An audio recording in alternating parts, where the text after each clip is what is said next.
Hello আমার প্রিয় ছাত্রছাত্রী বন্ধুরা, আমি তোমাদের অমিতাভ স্যার। সবাইকে আমার ইউটিউব চ্যানেলে স্বাগত জানাচ্ছি। আজকে তোমাদের কাছে যে এক্সপেরিমেন্টটা করে দেখাচ্ছি এটা তোমাদের প্র্যাকটিক্যালের খুব গুরুত্বপূর্ণ একটা এক্সপেরিমেন্ট। এখানে তোমরা স্ট্রং অ্যাসিড উইক বেস এই দুটো কম্বিনেশন আর একটা উইক অ্যাসিড স্ট্রং বেস এই দুটো কম্বিনেশনের জন্য কোন কোন নির্দেশক বা ইন্ডিকেটর সলিউশন আমরা ইউজ করব সেটা তোমাদেরকে আমি আজকে দেখাবো। তো আমি আগে বলে দিই, এখানে স্ট্রং অ্যাসিডের আমি একটা সলিউশন রেখেছি। এর মধ্যে আমরা নিয়েছি কি HCl solution, hydrochloric acid solution. তোমাদের এইগুলো নিয়ে এক্সপেরিমেন্ট আছে, সেগুলো আবার পরে করে দেখানো যাবে। উইক বেসের মধ্যে আমরা নিয়েছি Na2CO3 সলিউশন, ঠিক আছে, সোডিয়াম কার্বনেট সলিউশন।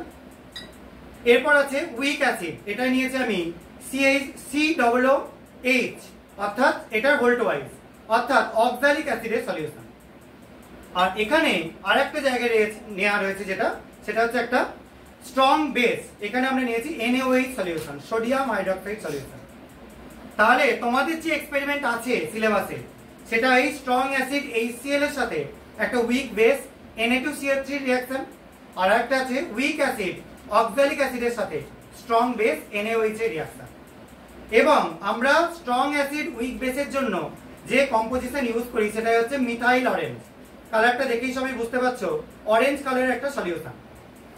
আর আরেকটা যেটা আমরা দেখতে পাচ্ছি উইক অ্যাসিড স্ট্রং বেস, তার জন্য আমরা ইউজ করি ফেনলাফথ্যালিন সলিউশন।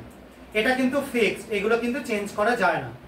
আমরা এখানে তাড়াতাড়ি রিঅ্যাকশনটা করে নেওয়ার জন্য সলিউশন একদম রেডি করে নিয়েছি। তবু তোমাদের পিএইচ পেপারের মধ্যে এই সলিউশনগুলোর মধ্যে দিয়ে কি কালার আছে সেটা আমার ভাগ্নি অনুষ্কা রয়েছে, ওদেরকে বলছি দেখিয়ে দেওয়ার জন্য। তো দেখিয়ে দে, এগুলো একটা একটা করে স্টেপ নিয়ে দেখা।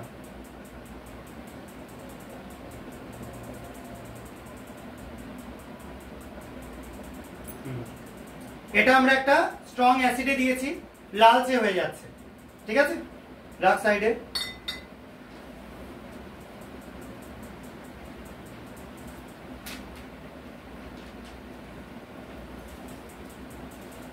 বেসের মধ্যে দেওয়া হয়েছে, নীল হয়ে যাচ্ছে।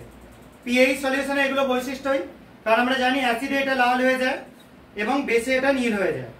এবং এই দুটো কালার দেখেই পার্থক্য বুঝতে পারা যাচ্ছে, আশা করা যায় দুটো কিন্তু দুটো সেপারেট জিনিসের মধ্যে সলিউশনের মধ্যে দেওয়ার জন্য হয়েছে। এবার আরো একটার মধ্যে দেওয়া হচ্ছে।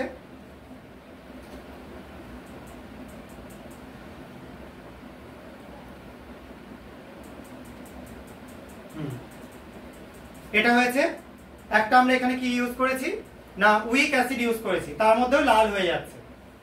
আর একটার মধ্যে আমরা ইউজ করব উইক একটা স্ট্রং বেস NaOH, এটার মধ্যে পুরো নীল হয়ে যাচ্ছে। তাহলে এই দুটো দেখে বুঝতে পারা যাচ্ছে যে আমরা একটা অ্যাসিড একটা করে ক্ষার নিয়েছি, এই কারণের জন্য এরকম কম্পোজিশনে রাখা রয়েছে। এবার আমি বাকি স্টুডেন্টদের কিছুজনকে ডেকে নিচ্ছি, মৌলি চলে হয় এসে। আমরা এখানে স্ট্রং অ্যাসিড উইক বেস নিয়েছি। তাহলে কি বললাম, স্ট্রং অ্যাসিড উইক বেসের জন্য মিথাইল অরেঞ্জ হচ্ছে সব থেকে ভালো ইন্ডিকেটর। তো আমরা মিথাইল অরেঞ্জ ইউজ করব। তুই ওকে তুলে দিয়ে দে,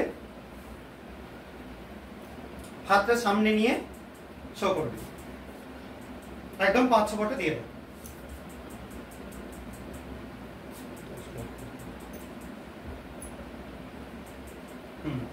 এবার আস্তে আস্তে ইয়ে কর। এই যে সলিউশনটা, এর কালারটা লাল হয়ে যাচ্ছে, কারণ অ্যাসিডিক মিডিয়ামে আমরা সবসময় দেখতে পাই কি যে কোনো জিনিস আমরা যখনই ইন্ডিকেটর মিথাইল অরেঞ্জ বা মিথাইল রেড অ্যাসিডিক মিডিয়ামে যোগ করি তখন সেটার কালার রেড হয়ে যায়, ঠিক আছে। আর সেটাই আমরা একটা বেসিক মিডিয়ামে ইউজ করে দেখাচ্ছি। আবার তুলে দে।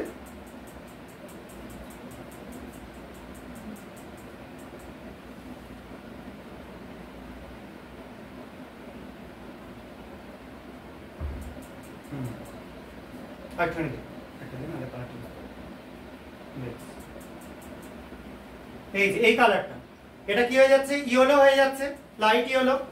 এই দুটো কালার পাশাপাশি রাখলে এদের মধ্যে ডিফারেন্স সবাই বুঝতে পারবে, একটা রেড একটা ইয়েলিশ। এই ইয়েলিশটা যেটা হচ্ছে সেটা হচ্ছে ক্ষারের জন্য, আর রেডটা যেটা হচ্ছে সেটা হচ্ছে অ্যাসিডের জন্য। এই দুটো রাখলাম। এবার একটু তুই সাইডে, ওকে একটু চলে আয়, অনুষ্কা চলে আয়।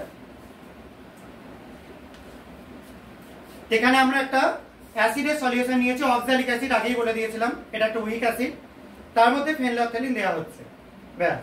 ফেনলাফথ্যালিন কিন্তু অ্যাসিডে কোনো কালার চেঞ্জ করে না, সেই জন্য এটা কিন্তু যেমন ছিল অ্যাজ ইট ইজ সেরকম থেকে গেল, কোনো চেঞ্জ করলো না। এবার পরেরটা স্ট্রং বেস ছিল NaOH সলিউশন, তার মধ্যে দেওয়া হচ্ছে। তো এটার মধ্যে কালার কি তৈরি হয়ে যাচ্ছে? পিঙ্ক কালার তৈরি হয়ে যাচ্ছে। তো এই কালারটা তৈরি হয়ে গেলে আমরা কিন্তু দুটোর মধ্যে ডিফারেন্সিয়েট অবশ্যই করতে পারবো, এটা খুব স্বাভাবিক ব্যাপার। তো আমরা যখন এই টাইট্রেশনটা করব তখন এই দুটোকে মেশানো হলে এদের মাঝখানের কালার কমলা আসবে, এই কালার আসবে, এবং এটা থেকেই টাইট্রেশন পয়েন্ট বের করা হবে। ঠিক সেরকম ভাবে এই দুটো যখন আমরা মেশাবো তখন এই কালারটা, ক্ষারের এই কালারটা আস্তে আস্তে ডিসঅ্যাপিয়ার করে যাবে এক ড্রপ অ্যাসিড যোগ করাতে। এটা যখন বুলেটের থ্রু দিয়ে, বুলেট এবং পিপেট ইউজ করে টাইট্রেশন করানো হবে তখন জিনিসটা আরো ক্লিয়ার হয়ে যাবে। আশা করা যায় তোমরা এই জিনিসটা বুঝতে পেরেছো, কালারটা বুঝতে পেরেছো, কারণ তোমাদের এই কালারগুলো না চিনলে এক্সপেরিমেন্টটা বুঝতে পারা খুব অসম্ভব ব্যাপার হয়ে যাবে। আজকের মতো ভিডিও এটুকুনি। যদি তোমাদের এগুলো ভালো লেগে থাকে চ্যানেলটা সাবস্ক্রাইব করো, ভিডিও লাইক এবং শেয়ার করে আমাদের পাশে থেকো। বাই।